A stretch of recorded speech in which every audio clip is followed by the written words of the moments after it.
네, 오늘은 균형의 중요성에 대해서 말씀을 나누겠습니다. 사람이 살아가면서 모든 일에 균형을 잡는 것이 중요합니다. 우리의 식생활도 단백질, 지방, 탄수화물을 적절히 잘 섭취해야 건강을 잘 유지할 수 있습니다. 단백질이 근육을 만드는 데 필요하다고 단백질만 골라 먹는다면 또 다른 영양 불균형으로 인해서 몸에 부작용이 올 수 있습니다. 운동도 마찬가지입니다. 운동이 우리 건강을 위해서 반드시 필요하지만 자신의 신체 조건에 맞지 않게 너무 과한 운동을 하면 오히려 신체에 무리가 되어 건강을 잃게 되기 쉽습니다. 사람과의 관계도 마찬가지입니다. 친해졌다고 너무 선을 넘어 간섭하거나 지나친 호의를 보여도 관계를 부담스럽게 만들기 때문에 오히려 관계가 멀어질 수 있습니다. 그러므로 우리는 인간관계 속에서도 적절한 균형을 유지해야 서로 좋은 관계를 유지할 수 있게 됩니다. 우리 신앙과 일상의 균형도 중요해 보입니다. 왜냐하면 우리가 신앙으로만 너무 치우치게 되면 일상에서의 우리의 책임을 다하지 못하는 일이 생기게 되고 또 그렇게 되면 가정이나 직장 그리고 관계가 무너질 수 있기 때문입니다. 그러나 모든 일에 균형을 잡는 일이 결코 쉽지는 않습니다. 얼마 전에 한인 목회자들이 모인 컨퍼런스에서 원로 목사님들의 신앙 조언을 듣는 시간이 있었습니다. 한 목사님께서 자신의 딸의 졸업식이나 학교 관련해서 한 번도 학교에 간 적이 없었다고 합니다.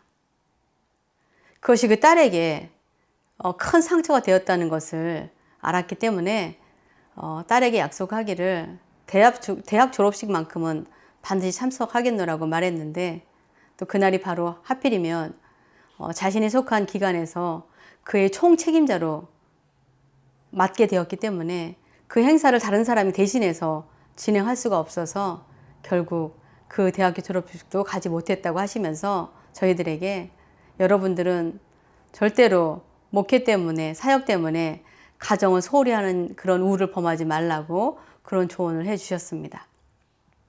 하나님께서 우리에게 맡겨주신 가정의 책임을 소홀히 하지 말라는 것이었습니다. 그래서 만약에 자신이 그때로 돌아간다면 가족들의 일에 우선순위를 둘 것이라고 그렇게 말해 주었습니다.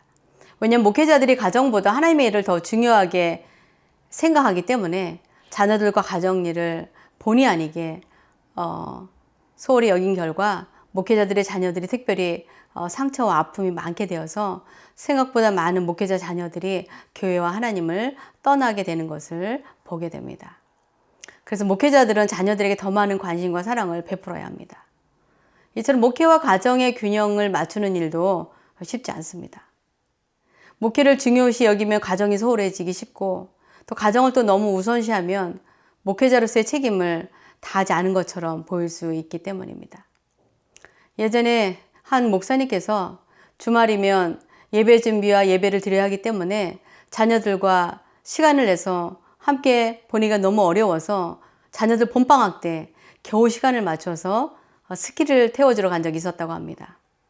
그런데 그것을 알게 된 장로님께서 목회자가 사순절 주님의 고난을 생각하며 즐거움을 절제해야 하는 기간에 스키 타러 갔다고 그것은 용납할 수 없다고 목회자로서의 태도와 책임을 문제 삼는 바람에 결국 그 목사님은 교회를 사임하게 되었습니다.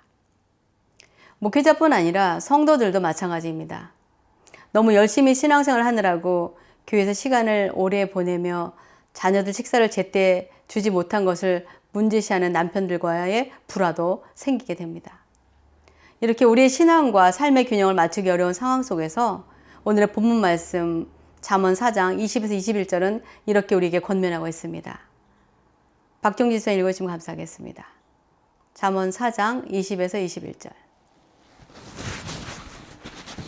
내 아들아, 내 말에 주의하며 내가 말하는 것에 내 귀를 기울이라. 그것을 내 눈에서 떠나게 하지 말며 내 마음속에 지키라. 네, 이 말씀에서 우리가 믿음 생활과 일상생활에서 균형을 잃지 않으려면 우리는 하나님의 말씀에 귀를 기울여야 하고 눈으로 읽고 우리들의 마음에 간직하라는 것을 알게 됩니다. 우리의 일상에서 분명 무엇에 우선순위를 둬야 하는지 갈등할 때가 있습니다. 주일에서 분명 예배를 드려야 하는데 갑자기 자녀가 아프거나 급한 일이 생길 수도 있습니다. 그럴 때 우리가 기도하면서 주님께서 우리에게 주신 말씀을 기억한다면 우리는 그때 무엇을 선택해야 할지 지혜를 얻게 됩니다. 요한복음 4장 21절에 24절에 주님께서 사마리아 여인이 자신들이 이 산에서 예배드리는데 유대인들은 예루살렘에서 예배드려야 한다고 하자 이렇게 말씀하셨습니다. 송명원 쌤 읽어주시겠습니까? 요한복음 4장 21절에서 24절. 예수께서 이르시되 여자여 내 말을 믿으라. 이 산에서도 말고 예루살렘에서도 말고 너희가 아버지께 예배할 때가 이르리라. 너희는 알지 못하는 것을 예배하고 우리는 아는 것을 예배하노니 이는 구원이 유대인에게서 남이라. 아버지께서 참되게 예배하는 자들은 영과 진리로 예배할 때가 오나니 곧 이때라. 아버지께서는 자기에게 이렇게 예배하는 자들을 찾으시느니라. 하나님은 영이시니 예배하는 자가 영과 진리로 예배할지니라. 아멘. 이 말씀에서 우리는 예배드리는 장소가 중요함이 아니라 참되게 영과 진리를 예배하는 자를 찾으신다는 것을 이 말씀을 통해서 기억하게 됩니다. 그러면 하나님께 예배드림이 중요하다고 아픈 자녀를 집에 두고 가서라도 예배드리는 것이 하나님께 우선순위를 둔다고 생각하는 것이 아니라 아픈 자녀를 돌보면서 기도해주며 마음으로 예배드리는 것을 말씀 속에서 깨닫고 선택할 수 있다는 것입니다. 왜냐하면 하나님은 예배의 형식보다 우리의 간절한 마음을, 예배를 드리고자 하는 우리의 마음을 더 보시기 때문입니다. 그러므로 우리가 하나님의 말씀에 귀를 기울이고 그 말씀을 읽고 마음에 새길 때 우리는 좌로나 우로나 한 곳에 치우치지 않고 신앙과 삶의 균형을 유지할 수 있게 됩니다. 둘째로 또 우리가 균형을 잃지 않는 또 다른 방법을 오늘의 본문 말씀 23절, 24절에서 알려주고 있습니다. 모든 지킬 만한 것 중에 더욱 내 마음을 지키라. 생명의 근원이 이에서 남이니라. 구부러진 말을 내 입에서 버리며 비뚤어진 말을 내 입술에서 멀리하라. 우리가 살다 보면 삶의 환경에 의해서 모든 것을 다 포기하고 싶을 때도 있습니다. 그러나 그렇게 힘들고 어려운 때에도 하나님을 향한 우리의 마음을 지킬 때 우리는 다시 일어설 수 있습니다. 우리가 모든 것을 잃거나 믿었던 관계가 깨어지거나 소망하던 일들이 모두 무산되었을 때도 우리는 부정적인 말이 나오려는 우리의 입을 닫아야 합니다. 왜냐하면 우리가 부정적인 말을 내뱉는 순간 우리는 믿음의 균형을 잃고 넘어지기 때문입니다. 우리는 이것을 이스라엘 백성들이 광야 생활 2년을 거쳐서 가나안 땅 입구 가데스 바네아라는 곳에 이르렀을 때 12명의 정탐군을 먼저 보내서 그 땅을 살펴보게 합니다. 그리고 그들이 돌아와서 10명이 자신들은 도저히 그들과 싸워 이길 승산이 없다고 부정적인 보고를 하자 이것을 들은 이스라엘 백성들이 목 놓아 울면서 가나안 땅에 들어가서 그들의 칼에 죽느니 차라리 광야에서 죽는 것이 낫겠다고 말했습니다. 그들 그 불신앙의 말을 들으신 하나님께서 그들이 말한 대로 모두 광야에서 죽기까지 38년을 더 떠돌게 하신 후에 그 다음 세대와 하나님을 신뢰했던 여호수아와 갈렙만 하나님의 약속의 땅에 들어가게 하셨습니다. 그러나 만약 그들이 마음으로는 불안함이 있었어도 하나님을 불신하는 부정적인 말과 불평, 불만의 말을 삼가하고 내뱉지 않았더라면 하나님의 진노를 그렇게 사지는 않았을 것입니다. 그러므로 우리도 우리 눈에 절망적인 상황이 보이거나 우리의 힘과 능력으로는 도저히 넘을 수 없어 보이는 큰 산과 같은 어려운 일을 만날 때에도 하나님을 원망하거나 불평하는 말이 아니라 전능하신 하나님을 믿고 의지하는 우리의 믿음과 마음을 지킨다면 우리는 결코 믿음과 삶의 균형을 잃지 않게 될 것입니다. 왜냐하면 하나님은 같은 절망적인 상황을 보고도 자신들의 마음에 있는 전능하신 하나님을 믿었기에 여호수아와 갈렙은 부정적인 말이라 생각을 말하지 않았던 것입니다. 그 결과 다른 모든 이들은 광야에서 죽었어도 여호수아와 갈렙이 그들의 믿음과 삶의 균형을 잃지 않고 약속의 땅에 들어올 수 있게 되었던 것입니다. 우리가 또 신앙과 일상의 균형을 지키는 또 다른 방법은 오늘의 본문 말씀 잠언 4장 25절에 27절에 나와 있습니다. 박경규 집사님 읽어주시기 바랍니다. 잠언 4장 25절에서 27절. 내 눈은 바로 보며 내 눈꺼풀은 내 앞을 굳게 살펴 내 발이 행할 길을 평탄하게 하며 내 모든 길을 든든히 하라. 아멘. 좌로나 우로나 치우치지 말고 내 발을 악에서 떠나게 하라. 아멘. 네, 이 말씀을 통해서 우리가 우리의 눈이 십자가를 바라볼 때 우리가 가야 할 길을 똑바로 갈 수 있음을 보게 됩니다. 사탄은 우리 눈앞을 흐리게 하는 여러 가지 유혹을 펼쳐 보입니다. 좁은 십자가의 길을 바로 가지 못하도록 넓고 평탄한 길을 보여주기도 하고, 부족하고 어려운 믿음의 길보다 풍족하고 안락한 삶의 길을 보여주면서 그 길로 가라고 종용합니다. 사람들이 안쓰럽게 보는 길을 가지 말고 당당하고 자랑스러운 길을 보여주면서 그 길을 가라고 속삭입니다. 그러나 그런 유혹을 과감히 떨치고 바른 길을 가려면 우리는 우리의 시선을 다시 비비고 십자가에 고정해야 합니다.